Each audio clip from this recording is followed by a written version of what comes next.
Bismillah walhamdulillah wassalatu wassalamu ala rasulillah sayyidina maulana Muhammad ibni Abdillah wa ala alihi wa sahbihi wa man walah wa la hawla wa la quwata illa billah wa ba'd. Alhamdulillah, pada kesempatan kali ini bisa kembali berjumpa di video yang mudah-mudahan bisa bermanfaat, menjawab daripada banyak pertanyaan netizen dan teman-teman. Maka menyimpulkan tentang apa-apa yang up to date dari permasalahan polemik yang terjadi di tengah-tengah umat, yaitu yang pertama dan utama, bagaimana menyikapi tentang fakta fenomena daripada binatang yang diberi nama dari nama-nama manusia, terlebih nama yang mulia daripada istri Rasulullah sallallahu alaihi wasallam. Maka Allah Subhanahu wa taala sungguh telah menjelaskan di dalam ayat Al-Qur'an, A'udzubillahi minasyaitonirrajim. Wa laqad karramna bani Adama wa hamalnahum fil barri wal bahri wa razaqnahum minat thayyibati wa faddalnahum ala katsirin mimman khalaqna tafdila. Sungguh Allah Subhanahu wa taala telah memuliakan Bani Adam dan telah mengangkatnya dan meninggikannya di daratan ataupun di lautan. Dan juga Allah Subhanahu wa taala telah memberikan rizki kepadanya daripada yang baik-baik, yang bagus-bagus. Dan kemudian telah mengunggulkannya daripada makhluk-makhluk Allah yang lainnya. Dan ini hakikian, terbukti fakta realita bahwa sesungguhnya Allah Subhanahu wa taala itu memberikan akal, memberikan hati, memberikan jiwa yang tidak sama dengan makhluk yang lainnya.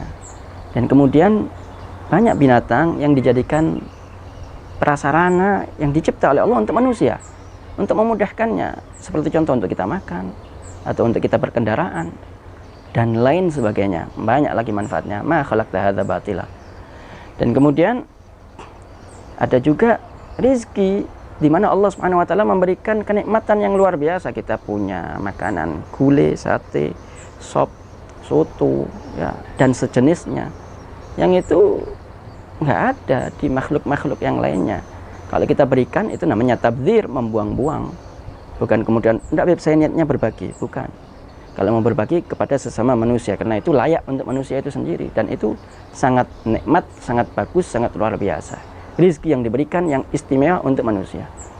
Begitupun juga, وَفَضَّلْنَاهُمْ عَلَى كَثِيرٍ مِمَّنْ خَلَقْنَا تَفْضِيلًا. Dan Allah Subhanahu wa taala telah mengunggulkan mereka daripada banyak makhluk yang lainnya yang tidak sama dengan manusia itu sendiri. Oleh sebab itu jangan hinakan, jangan rendahkan, jangan remehkan. Lebih-lebih kalau manusia-manusia itu orang-orang yang mempunyai kedudukan di sisi Allah dan Rasulnya, yang taat di sisi Allah dan Rasulnya. Maka kata para ulama, a'dzam minal malaikah, bahkan lebih mulia daripada malaikat. Manusia-manusia yang taat seperti para nabi, para rasul dan sahabatnya, keluarganya, orang-orang terdekatnya, itu yang taat lebih mulia daripada para malaikat. Jadi hati-hati. Dan di dalam Islam sangat betul-betul dijaga daripada akhlak dan adab. Bagaimana kita harusnya meneladani Nabi Muhammad SAW. Nabi Muhammad itu karena ahsanun nasi khuluqan wa khalqa. Ahsanan nasi khuluqan wa khalqa. Nabi Muhammad itu yang paling bagus akhlaknya, yang paling bagus daripada bentuknya. Tidak ada idola, tidak ada manusia yang sempurna seperti Rasulullah SAW. Dan Nabi Muhammad SAW penuh dengan kasih sayang, bahkan kepada binatang. Itu memberikan nama, ya Umair ma fa'alan nughair. Riwayat Anas bin Malik, tatkala saudaranya selalu datang dengan membawa burung kecil, maka Rasulullah SAW memberikan nama-nama yang indah kepada anak kecil dan juga kepada binatang peliharaannya yang kecil daripada burung yang kecil itu. Dan kata para ulama, At-Tabari menyebutkan di dalam hadis ya Umair madza fa'alan nuwair atau ya Aba Umair madza fa'alan nuwair, itu bisa menyimpulkan, mengambil banyak hikmah, 60 hikmah daripada fikih, sunnah dan faedah dan hikmah yang lainnya.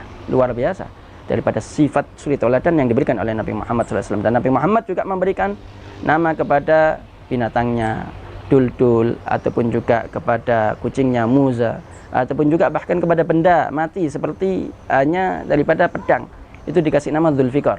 Nah, ini menunjukkan bahwa Rasulullah SAW penuh dengan rahmat, bahkan kepada seluruhnya. Wa ma arsalnaka illa rahmatan lil alamin. Akan tetapi menghadapi daripada fenomena yang terjadi, oleh sebab itu Al-Fakir mengajak kepada semuanya, bagi yang terlanjur dirubah dengan nama yang pantas, nama yang cocok. Jangan sampai nama binatang untuk manusia, nama manusia untuk binatang. Kalau nama manusia untuk binatang itu harusnya tidak layak sama sekali. karena manusia untuk manusia. Tapi kalau nama binatang untuk manusia, mungkin halnya ada dan sedikit. Itu pun kalau binatang-binatang secara khusus seperti hanya singa ya atau macan, karena mempunyai sifat yang perkasa, sifat yang berani, tangguh, gagah. Itu asad atau namir, itu terkadang ada disematkan, diberikan kepada manusia-manusia. Tapi nama manusia kemudian diberikan kepada nama binatang, apalagi nama-nama makhluk yang mulia, yang dekat dengan Allah dan Rasulnya, ini penghinaan. Oleh sebab itu hati-hati, karena itu mengundang murka Allah dunia sampai akhirat. Fal'iyadzubillah. Terlebih kepada keluarga Nabi Muhammad SAW, kita wajib cinta dan mengagungkannya. Wa may yu'azzim syairallah fa inna min taqwal qulub. Karena bentuk daripada keimanan terlebih umat Islam adalah mengagungkan apa-apa yang diagungkan oleh Allah dan Rasulnya. Dan kalau kita cinta sungguh-sungguh kepada mereka, maka kita akan mendapatkan banyak keberkahan di dunia sampai di akhirat. Dengan hanya cinta kepada mereka, insya Allah kita pun juga akan mendapatkan banyak daripada kebaikan dunia sampai akhirat. Apalagi kalau kita mau mengikutinya. Mungkin itu sedikit. Wallahul muwaffiq ila aqwamit thariq. Wassallallahu ala sayyidina Muhammadin nabiyil ummi wa ala alihi wasallam. Alhamdulillahirabbil alamin. Suwe ya.